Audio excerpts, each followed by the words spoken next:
નમસ્કાર દર્શક મિત્રો, આજના શિશુ પરામર્શના આ એપિસોડમાં આપ સૌનું હાર્દિક સ્વાગત છે. હું ડોક્ટર વંદન જયસ્વાલ ચિલ્ડ્રન્સ રિસર્ચ યુનિવર્સિટી તરફથી આપનું આજના એપિસોડમાં હાર્દિક સ્વાગત કરું છું. ચિલ્ડ્રન્સ રિસર્ચ યુનિવર્સિટી અને ઇન્ડિયન મેડિકલ એસોસિએશન મોરબીના સંયુક્ત ઉપક્રમે આજે એપિસોડ નિહાળવા જઈ રહ્યા છે. આજે આપણી સાથે બે પીડિયાટ્રિશિયન મિત્રો ડોક્ટર પ્રણવ ભાલેશિયા સર અને ડોક્ટર જયદીપ કાચરોલા સર આપણી વચ્ચે ઉપસ્થિત છે. ચિલ્ડ્રન્સ રિસર્ચ યુનિવર્સિટી તરફથી સાહેબ હું આપનું હાર્દિક સ્વાગત કરું છું. આજે આ બંને ડોક્ટર સાહેબ આપણને નવજાત શિશુનો કમળો એના વિશે આપણને માર્ગદર્શન અને માહિતી આપશે. આપણે સૌ મળી તેઓનું સ્વાગત. નમસ્કાર ભાલેશિયા સાહેબ, આપણે જે નવજાત શિશુનો કમળો છે એટલે એને શું કહેવામાં આવે છે? જી, નવજાત શિશુમાં કમળો એ ખૂબ જ કોમન અને સામાન્ય બીમારી છે જે જન્મેલા બાળકોમાં 80% બાળકોમાં જોવા મળતી હોય છે. શરીરમાં આંખોથી લઈને પગ સુધી પીળાશ પડતી અસર જોવા મળતી હોય છે, જે બિલિરુબિન લેવલના વધવાને લીધે થતી હોય છે. સાહેબ, નવજાત શિશુ કમળો છે એને આપણે સાદો કમળો એટલે હિપેટાઇટિસ એ અને ઝેરી કમળોને હિપેટાઇટિસ બી કહીએ છીએ, તેની સાથે કોઈ કનેક્શન ખરું? ના, બિલકુલ કનેક્શન નથી. સાદો કમળો એ વાયરલ હિપેટાઇટિસ એ તરીકે ઓળખવામાં આવે છે, જે હિપેટાઇટિસ એ નામના વાયરસથી થાય છે. અને ઝેરી કમળો એ હિપેટાઇટિસ બી નામનો રોગ કરે છે, જે હિપેટાઇટિસ બી નામના વાયરસથી થતો હોય છે. સાહેબ, આ કમળો છે એની કોઈ આડઅસર ખરી નવજાત શિશુમાં? કમળાનું લેવલ છે એ અમુક લેવલ કરતાં જો વધારે જાય તો એની આડઅસર જોવા મળતી હોય છે. ખાસ કરીને બાળકને મગજ ઉપર અસર થવાની પૂરેપૂરી શક્યતા રહેતી હોય છે, જેને સાદી ભાષામાં કમળી પણ કહેતા હોય છે અને મેડિકલ ભાષામાં કર્નિક્ટર્સ કહેતા હોય છે. તો આપણે જે કમળો થયો છે એ કમળો કેટલો છે એની તપાસ આપણે કઈ રીતે કરાવી શકીએ?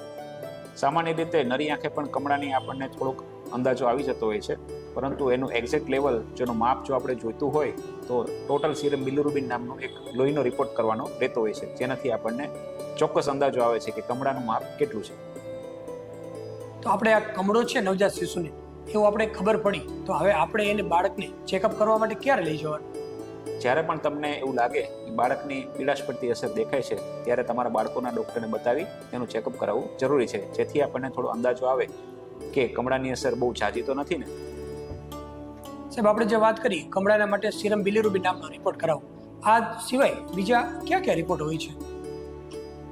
ઘણીવાર કમળાની અસરની સાથે અમુક બીજા રિપોર્ટ પણ ડૉક્ટર સલાહ આપતા હોય છે, જેમ કે ઘણીવાર કોઈ ઇન્ફેક્શનની અસર હોય, ઘણીવાર થાઇરોઇડનું લેવલ હોય, ઘણીવાર ગ્લુકોઝનું લેવલ ડાઉન થયેલું હોય, ઘણીવાર બ્લડ ગ્રુપનો મિસમેચ થતું હોય, તો એના લીધે પણ ઘણીવાર કમળાની અસર જોવા મળે છે. બ્લડ ગ્રુપના મિસમેચમાં જોવા જઈએ તો બાળકનું અને માતાનું બ્લડ ગ્રુપમાં મેચિંગ બરાબર નથી થતું. ઘણીવાર માતાનું બ્લડ ગ્રુપ નેગેટિવ હોય અને બાળકનું પોઝિટિવ હોય, ઘણીવાર માતાનું બ્લડ ગ્રુપ ઓ હોય છે અને બાળકનું એ કે બી હોય, તો એના પણ લીધે કમળાઓ થવાની શક્યતા રહેતી હોય છે.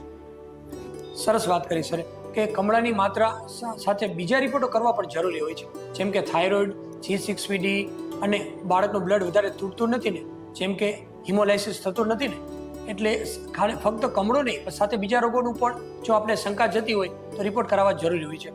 બાળક અને માતાનું બ્લડ ગ્રુપ ક્રોસ મેચ એટલે એબીઓ ઇન્કોમ્પેબિલિટી અથવા આરએચ કે બાળકનું બ્લડ ગ્રુપ પોઝિટિવ છે પણ માનું નેગેટિવ છે, એવા રિપોર્ટો પણ કરવા જરૂરી હોય છે. સરસ, હવે આપણે સર ખબર પડી ગઈ કે બાળકને કમળો છે અને આપણે એનું સીરમ બિલિરુબિનનો રિપોર્ટ પણ કરાવી લીધો અને આપણે એવું લાગે છે જે એની રેન્જમાં આવે છે, મતલબ બાળકને દાખલ કરવું હવે જરૂરી બન્યું છે, તો પછી આપણે બાળકને દાખલ કરીએ તો એમાં હોસ્પિટલમાં એના માટે શું શું સારવાર કરવામાં આવે છે?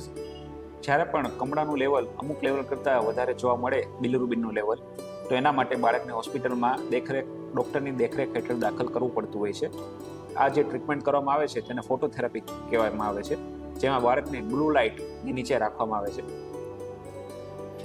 ઓકે સર, ઘણી વખતે માતા પિતાનો પ્રશ્ન હોય છે કે તમારી હોસ્પિટલમાં બ્લુ લાઇટમાં રાખીએ છીએ સારવાર માટે, પરંતુ અમારા ઘરે પીળા લેમ્પ છે, તો બાળકને અમે પીળા લેમ્પમાં રાખીએ તો કમળો ઘટી શકે?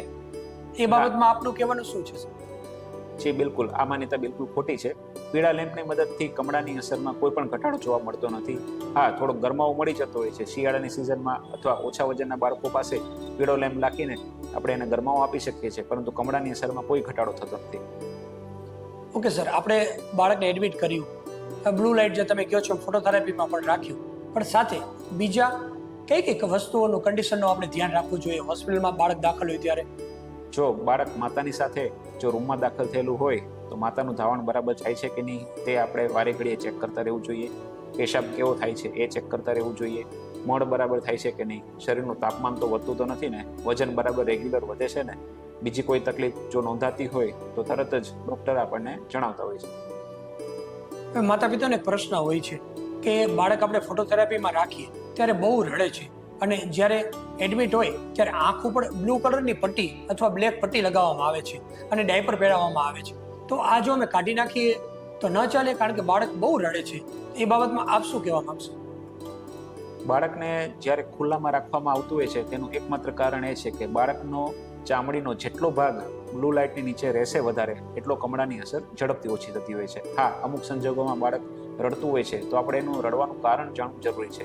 ઘણીવાર બાળક ભૂખના લીધે પણ રડતું હોય એવું પણ બની શકે. ઘણીવાર શરીરનું તાપમાન વધી ગયું હોય તો એને લીધે પણ બની શકે ખરી. ઘણીવાર પેશાબ કે સંડાસ કર્યો હોય તેને લીધે પણ રડતું હોય છે. હા, ઘણીવાર ફોટોથેરાપી આપ્યા પછી જો બાળક વધારે કજિયા કરતું હોય તેને ફીડિંગમાં લઈ શાંત કરી અને પછી સુવાડીને પણ ફોટોથેરાપી ચાલુ કરી શકાય છે. માતા પિતાને એક પ્રશ્ન હોય છે સાહેબ, બાળકને દાખલ તો કરી દીધો, ફોટોથેરાપીમાં આપણે મૂકી દીધો, હવે અમને વિશ્વાસ છે કમળો તો ઘટશે, પણ તમે રજા ક્યારે આપશો? એ બાબતમાં આપનું શું કહેવાનું હોય છે? જ્યારે પણ બાળક હોસ્પિટલમાં કમળાની સારવાર માટે ફોટોથેરાપી માટે દાખલ થતું હોય છે ત્યારે બાળકોના ડૉક્ટર અમુક સમયાંતરે તેને ચેકઅપ કરતા હોય છે. જ્યારે પણ તેમને એવું લાગે છે કે કમળાની અસર અમુક લેવલ કરતાં જો ઓછી થવાની શક્યતા છે તો એ બાળકનો રિપોર્ટ કરી અને તે કન્ફર્મ કરે છે અને તે બાદ જ રજા કરવાનું વિચારતા હોય છે. સર, બીજો એક પ્રશ્ન છે કે અમે એક બાળકને સવારના વહેલા તાપમાં સૂર્યપ્રકાશમાં રાખીએ અથવા ઘરે પીળા લેમ્પમાં રાખીએ કે કોઈ માળા કરાવીએ તો કમળો ઘટી જશે કે નહીં? એ બાબતમાં આપનો શું અભિપ્રાય છે?